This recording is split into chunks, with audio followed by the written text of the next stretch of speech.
And since we have somebody all the way from China on our program tonight, the subject will actually. So this subject it actually it surprised me a little bit. So after the killing of the Asian people in Atlanta the other day, and just a general uptick in violence, like 3,000 incidents of you know um, violence towards Asians that have been reported in the past year. You know, coming from the COVID-19 pandemic and people blaming them and Trump calling it Kung flu and China virus and all these things. There's just an uptick in violence towards the community. So, a Stop Asian Hate hashtag, was trending regarding this movement.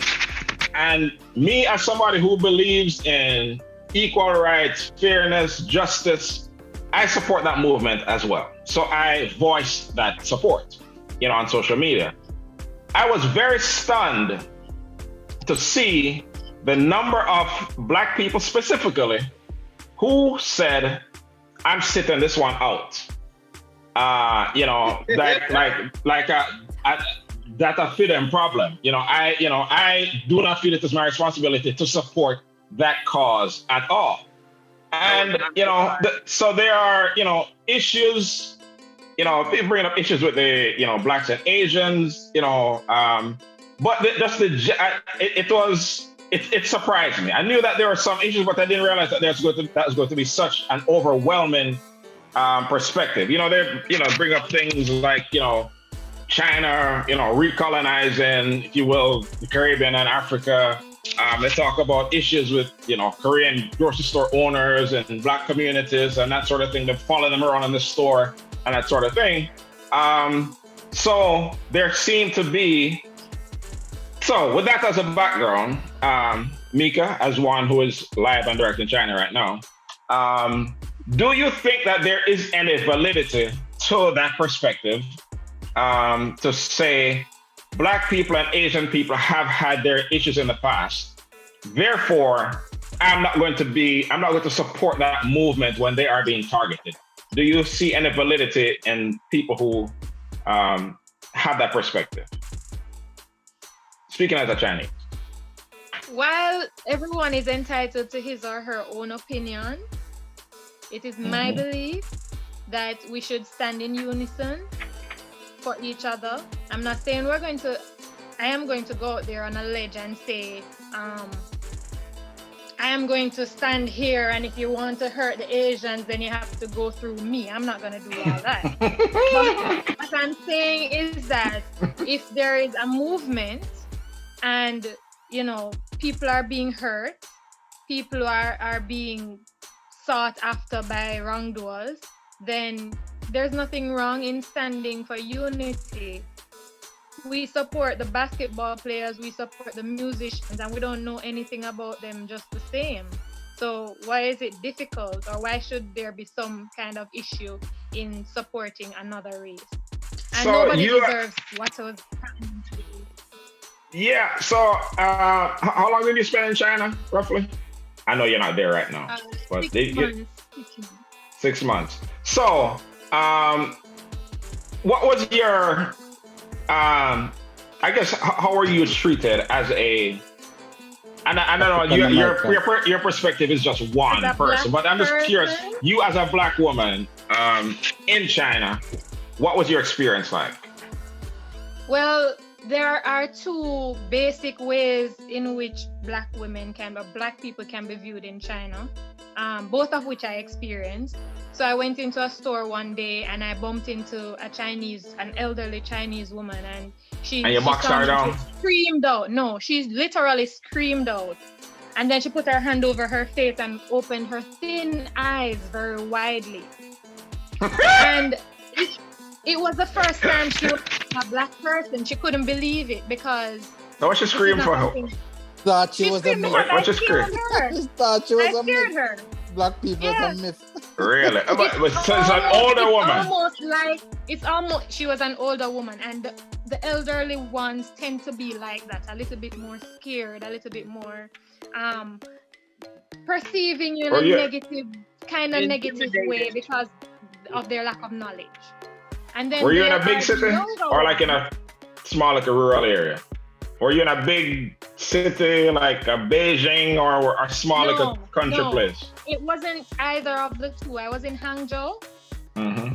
which is there are lots of expats there, but most of the expats are white. Okay. So like Tallahassee then. And so there were not really not really okay, not really many black people there. But had it been a city like Tallahassee. Beijing or Shanghai, Yeah. it would have been different. Because when I went to Shanghai, everybody was just like, hey, blah blah blah, like Yeah. like normal. But with the younger ones, they tend to be more curious, more excited to meet. Mm. So it's almost Okay. like they're meeting a celebrity. Oh my gosh, can I touch your So skin? so why you never tell them you're some big superstar? Tell them you're Tara Banks. No, Serena. Tell them say you're Serena. They know, you know who they know? Who they love? Who? Rihanna. Rihanna. You can't So find you look just- like Rihanna, no? You can't Put look on your like Rihanna. put on your like a beige and twang and sign a couple of autographs. They love Rihanna because Asians are very into makeup and that kind of thing. And she has her Fenty beauty brand. So Yeah. So and I've been thinking about this issue a lot. So there's a concept called the model minority that they use to apply to Asians. And so basically it is a tool it's a tool of white supremacy, basically, where they point out statistics of how Asians have achieved, highest, you have to get an average, earn more than whites or whatever. So they point them as example and saying, they did it, why can't you black people do it? So they hold them up to this. They're educated, they have businesses, because they have drag or what have you. So other black people worthless. So they bring this up, this model minority thing, like they are the that's what you should strive for as a minority, is to be like the Asians. Right. So they use that to pit, different, groups against each other. I think to some extent, Asian people are very united. And I would like to say, this is my opinion, blacks are not. We are not as united as They're very Asians. hierarchical in China, where say for example, all of us are here, and one person is the leader, nobody's gonna go against that person. Even if that person is wrong, they are not going against them, which is not the same with black people. And it shouldn't be the same, because we should be able to talk and our voice be heard irrespective of what role we're playing in society. So I don't agree with that with the Asian people. But like you were saying, more united than we are? And their unity comes out of their loyalty to whomever it is that they're looking to as their leader or members of their team. That's my experience with the ones I have worked with here, the ones I've worked with in Jamaica. They are not going against whatever it is what you are saying is true, but there are also Asian persons who actually. All right, let me give you an example then. So I think we have to be specific with Asia, because all those different groups within those different cultural groups, they're not all in unison. Vietnamese, Chinese, Japanese, they don't, Thai, they stay within their own group. Yes. They stay within their own culture. They're not going outside of it. Yeah. Yes, and that is because of how they have been socialized. They have been socialized to fight for each other. But let me tell you, Chinese people, apart from the ones who have been exposed, like the ones who went to college overseas, or the ones whose parents went to college overseas, they're not very exposed to other cultures. And so they don't know how to. Which is true, because they have a communist country, so they are a closed society. So nothing comes in unless it is something that their government wants them to see, which is true. Mm-hmm. But an experience teaches wisdom. I'm not going to say that's not the case. But even for example, my major professor and the faculty and staff that he had that came directly from China. No, irrespective of how misled what he's telling us is, the ones that know are not saying anything. And I would say, I understand what you're saying, and I'm not disputing that part, but I'm also saying that they have a different level of loyalty to each other, even the ones that are on the same level. That's what I'm saying. They are loyal to each other to the point of death, where even if it is to save the lives of others, they're not going to step up and say anything, but it is their culture. So that's not gonna break away easily. Especially jump in and give your perspective about so out of all of them now, which one of them my best one? Because I'm the best one I want to talk to. Best in terms of what? Best in terms of what? Something about Chinese people. You know, special cover song. Asian, I don't know which one of the Asian people are my best. Right, but I don't think there's any best. But compare them. But seriously though, I think Asian or not, we should stand with all minorities, right? Yeah. Because I can tell you, when they get tired of taking set on one race, they're gonna start back on us, the next one, right? yes. So we have to wipe it out. Some of them can't even consider take set for nobody, black, Asian, no matter which one. So you have to stand. Yes, some of them not like me. Yes, some of them not like me. I'm not like some of them either. Right? Them not like me, I would not like them. Right? That is see with that though, but see when black people were being the sole targets, the other minority groups did not come alongside them. They were on their own. So should we render evil for evil? Let me finish what I'm saying. Let's speak with a very broad stroke. No, so because of that, a lot of black people are not very forgiving and say, okay, we went through it, now it's your turn, now you can see how it feels. And maybe now when we are talking, you'll come alongside us. Some are going to say it that way, some are going to say, go about your business and do whatever for your own, figure it out for your own, so they'll never come to my rescue.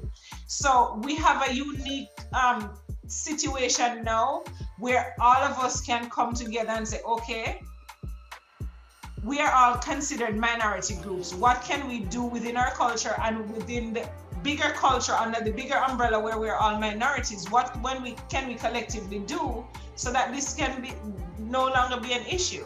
Right, and that is definitely the perspective I have heard from many black people. However, there's a plethora of evidence of Asian people from at Black Lives Matter rallies, and just look all over the place. So it was not a majority of the community, no, but there were certainly enough that were outward vocally. I don't expect the entire community of Asian people to be, but there were enough out there demonstrating. Even in Korea, you see Black Lives Matter protests in Korea. Hundreds, thousands of people out there doing that. So, but to me,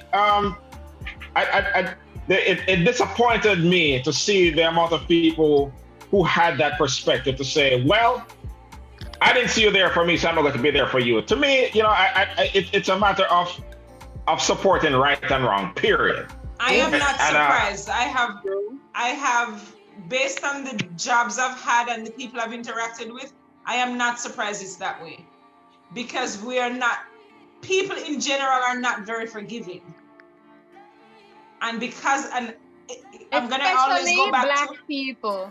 I'm always going to go back to love, because so I'm in a black university, and a lot of times you hear they say, oh, they need to pay us because we were enslaved. I say, you were never enslaved.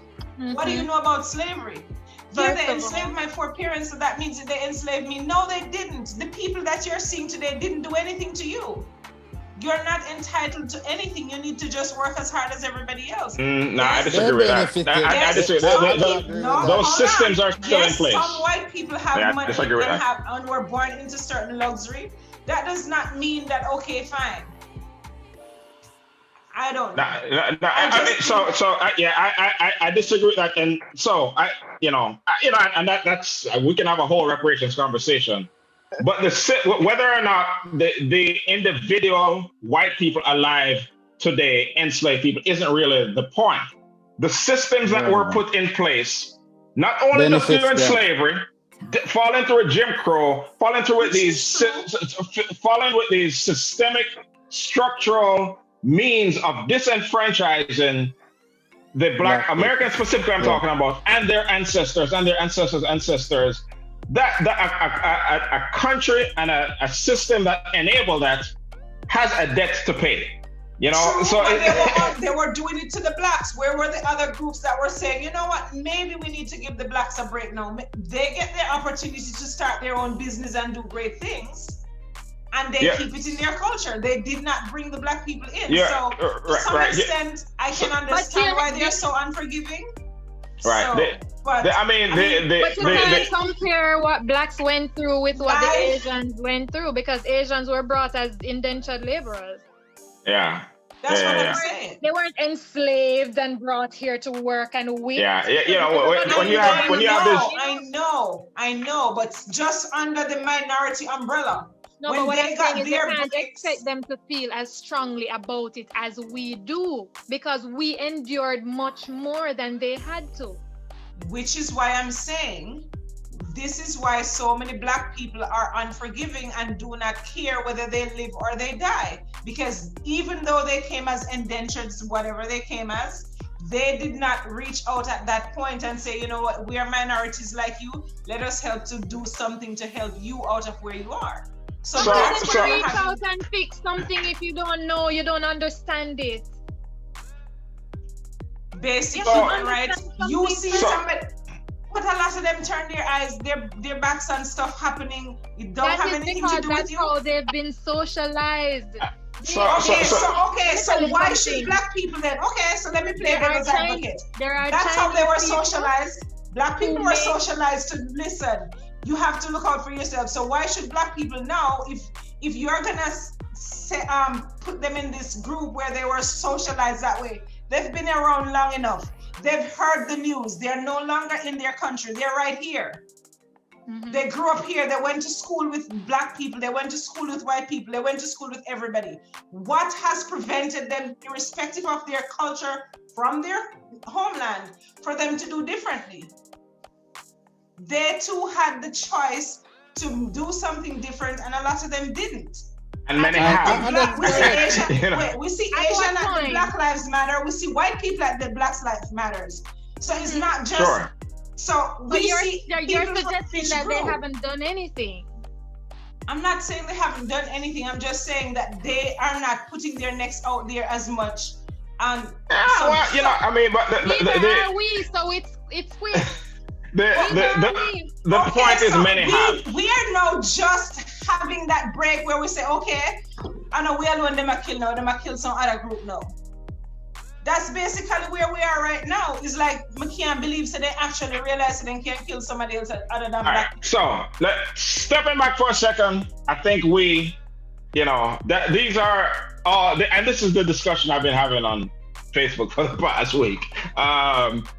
That we have to realize who the enemy here is, and the enemy is white supremacy.